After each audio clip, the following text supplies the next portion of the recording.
Hello friends, welcome back to my YouTube channel the silver line age. आज date है 23 अप्रैल और आज मैं आपको क्विकली बताऊंगा कि कैसे आज मार्केट एक काफ़ी बड़े गैप डाउन होने के बाद भी उन्होंने सेलर्स को ट्रैप किया, बाइंग दिखाई और लोगों का व्यू चेंज किया कि आज मार्केट बुलिश हो जाएगी, लेकिन फिर बिल्कुल टॉप पे कैसे आरएसआई डाइवर्जेंस को हमने कैच किया और फिर डाउन साइड का हमने ट्रेड लिया। तो अगर आप मेरे चैनल पे न्यू हैं तो आप मेरे प्लेलिस्ट पे जाकर के मेरे इस आरएसआई डाइवर्जेंस सेटअप को देख सकते हैं, जिसको मैंने बहुत ही क्लियरली एक्सप्लेन किया है। और जो मेरे वीडियोस को पहले देख चुके हैं वो क्विकली मेरे इस डिस्क्लेमर को पढ़े और मैं आपको दिखाता हूँ आज का सेटअप अपने चार्ट्स पे।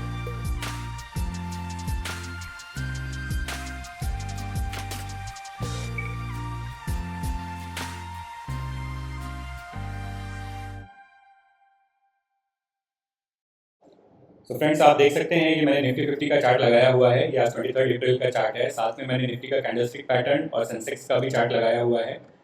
क्विकली मैं आपको अगर बताऊं कि ये टाइम फ्रेम मैं 5 सेकंड का यूज़ कर रहा हूँ, चार्ट टाइप रेनबो है। और आपकी इसमें क्विकली मैं आपको सेटिंग दिखाऊं तो ये सेटिंग आप देख सकते हैं, इसका बॉक्स साइज 5.2 है और सोर्स क्लोजिंग बेसिस पे है और बॉक्स साइज हमने ट्रेडिशनल सेट किया हुआ है। इसके अलावा इसमें कोई चेंजेस नहीं है। टाइम फ्रेम अगर आपको मैं दिखाऊं तो ये 5 सेकंड का टाइम फ्रेम है।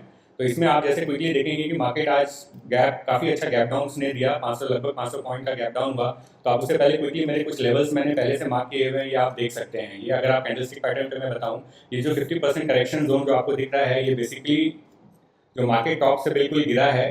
अगर मैं आपको जूम आउट करके दिखाऊं तो यहाँ इस स्विंग हाई से इस स्विंग लो का 50% का रेंज मैंने मार्क किया हुआ है। आपको पता है कि मार्केट अगर फॉल करता है तो 50% करेक्शन के बाद ही हम डिसाइड करते हैं कि मार्केट कंटिन्यू सेम ट्रेंड में नीचे जाएगा या 50% से ऊपर अगर सस्टेन करता है तो हम उसे रिवर्सल मान सकते हैं। तो मैंने इस पूरे लैग का 50% लेवल को मार्क कर रखा था और आप देख सकते हैं कि मार्केट कुछ दिनों से उसी 50% जोन के आसपास ट्रेड कर रहा है।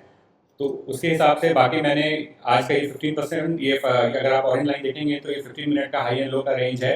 और जैसे कि अगर आपने मेरे पहले भी वीडियोस देखे हैं तो मैंने आपको उसमें बताया हुआ है कि जैसे ये जो आपको ग्रीन लाइंस दिख रही है जोन, ये बेसिकली अगर आप फर्स्ट 15 मिनट के कैंडल को छोड़ दें उसके बाद नेक्स्ट कैंडल जो भी होगा, फर्स्ट 15 के या फर्स्ट 5 मिनट के कैंडल को भी अगर आप छोड़ देते हैं और उसके बाद सेकंड कैंडल से पहली ग्रीन कैंडल को आप मार्क कर लें, क्योंकि उसमें फर्स्ट टाइम बायर्स इंटर करते हैं। तो ये मैंने फिबोनाची जोन से इसके फर्स्ट कैंडल का 50% का गोल्डन जोन मैंने बनाया हुआ। आप देख सकते हैं फर्स्ट ग्रीन कैंडल में मैंने 0.5 एंड 0.44 के लेवल को मार्क किया हुआ है। ये एक इंपॉर्टेंट सपोर्ट जोन का काम करता है। उसी हिसाब से अगर आप फर्स्ट रेड कैंडल को अगर आप मार्क करेंगे तो ये आपके रेजिस्टेंस का काम करता है। अगर इन दोनों लेवल में से कभी भी किस साइड में मार्केट ब्रेक कर देता है तो उसी हिसाब से मार्केट का बायसनेस हो जाता है। आप देख सकते हैं कि पहले ग्रीन कैंडल को जोन को मार्केट ने ब्रेक नहीं किया और यहीं से सपोर्ट लेता हुआ ऊपर चला गया। लेकिन क्योंकि आप रैंकों में देखेंगे हमारे को कोई सेटअप अपसाइड का नहीं मिला था, तो आई वाज जस्ट वेटिंग। फिर आप क्विकली देखेंगे कि मार्केट के 15 मिनट के रेंज को ब्रेक करके ऊपर चला गया और 50% के करेक्शन को लेवल को भी ब्रेक करके ऊपर चला गया। 15 मिनट के रेंज के ब्रेकआउट और इसके ब्रेकआउट पे काफी लोग बुलिश हो गए होंगे कि मार्केट अब काफी बुलिश हो रहा है। और आप देखेंगे मार्केट ने इस पे वापस से रिट्रेसमेंट भी किया था और ग्रीन कैंडल बनाई थी। लेकिन यहाँ पे आप जैसे मैं आपको रैंकों के अपने सेटअप में दिखाऊं तो यहाँ पे आपको क्लियर कट डाइवर्जेंस दिख रहा होगा कि मार्केट जैसे इस रेंज के ऊपर गया। और क्विकली मैं आपको ये भी बताऊं कि ये जो बॉक्स आपको दिख रहा है ये बेसिकली लक्स एल्गो का एक इंडिकेटर है, जिसमें मैंने 9:30 से 10 ओ क्लॉक के हाफ एन आवर के टाइम फ्रेम का एक जोन बनाया हुआ है। ये भी काफ़ी की इंपॉर्टेंट लेवल होता है जो मैं रेफरेंस के लिए यूज़ करता हूँ और जनरली फेकआउट्स वगैरह इसमें बहुत अच्छे कैप्चर हो सकते हैं। तो आप देख सकते हैं कि 9:30 से 10 के रेंज का इसने बिल्कुल परफेक्टली फेकआउट किया। यहाँ पे मार्केट से इसके ऊपर गया लेकिन वापस से रिवर्स कर गया। फिर आप क्विकली आरएसआई के इंडिकेटर में देखेंगे कि यहाँ पे मार्केट ने एक बहुत क्लियर कट डाइवर्जेंस बनाया था। मार्केट हायर हाइज बना रहा था, बट आप क्लियर कट दे सकते हैं कि आरएसआई में हायर लोज बनने शुरू हो गए थे, लोअर हाइज बनने शुरू हो गए थे। तो यहाँ पे एक परफेक्ट डाइवर्जेंस का सेटअप बन रहा था। और जिन्होंने मेरे पहले वीडियोस देखे हैं तो आपको पता है कि आपकी एंट्री जो होगी यहाँ पे जैसे ही रिसेंट स्विंग लो ब्रेक होगा वहाँ पे आपकी एंट्री हो जाएगी। तो ये मैं फिबोनाची का जोन लगा रखा है। अगर किसी को मेरे इस फिबोनाची के कॉन्सेप्ट को समझना है तो मेरे प्लेलिस्ट में जाके पिछले वीडियोस को देख सकते हैं। तो आपको ये देखेंगे कि मार्केट ने यहाँ पे फेकआउट करने के बाद आरएसआई डाइवर्जेंस बनाया और रिसेंट स्विंग लो को यहाँ पे ब्रेक कर दिया। तो यहाँ पे हमारी एंट्री बन जाती है। लेकिन आप यहाँ पे क्विकली प्रीमियम पे भी देखेंगे, जैसे कि मैंने आपको बताया हुआ है कि मैं हमेशा नेक्स्ट एक्सपायरी की प्रीमियम्स में ट्रेड करता हूँ और वो भी जिसका डेल्टा 0.65 के आसपास हो। तो ऑल्दो अभी क्योंकि इंडिया रिस्क काफ़ी बढ़ा हुआ है तो अभी प्रीमियम्स काफ़ी हाई हैं। तो आप देखेंगे यहाँ पे मैंने ऑलमोस्ट 400 से ऊपर वाले प्रीमियम पे आज ट्रेड किया था।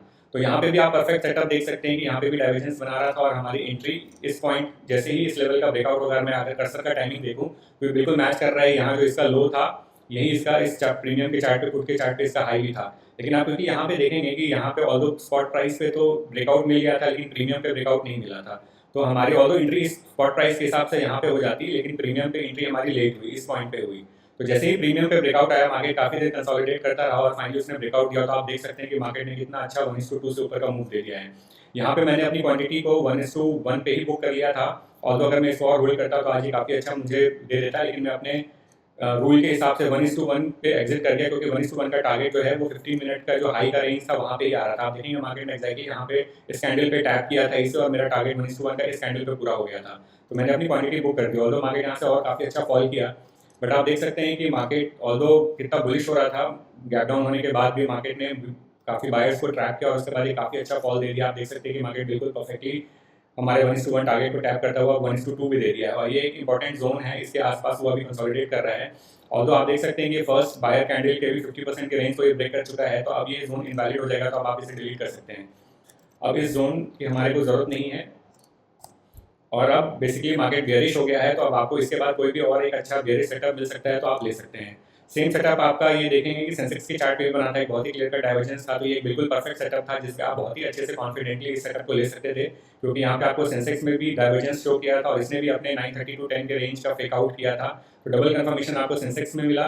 निफ्टी में भी आपको कैंडलस्टिक पैटर्न में आप देख सकते हैं कि बिल्कुल मार्केट ने एक स्विंग लो बनाया था, ये स्विंग लो था, इस स्विंग लो को मार्केट ने वापस से पहले ऊपर जाके एसएल कट किया और उसके बाद यहाँ आकर के इस कैंडल पे उसने स्लो को ब्रेक कर दिया, तो कैंडलस्टिक पे भी आपको एक बहुत ही अच्छा सेटअप मिला, और निफ्टी में तो आपको रैंको पे बहुत अच्छा सेटअप मिला ही था। यहाँ पे आप देखेंगे कि डाइवर्जेंस भी बना था और मार्केट ने 930 से 10 के रेंज का भी फेक आउट किया, प्रीमियम पे भी आपको डाइवर्जेंस मिल रहा था, तो ये ऑलमोस्ट 3 to 4 कन्फर्मेशन लेने के बाद मैंने इस ट्रेड को लिया था, तो ये एक बहुत ही हाई प्रोबेबिलिटी सेटअप था। इस पर आप हाई क्वांटिटी पे भी ट्रेड कर सकते थे, मैंने हाई क्वांटिटी पे ट्रेड किया था, इसलिए मैं 1:1 पे ही निकल गया।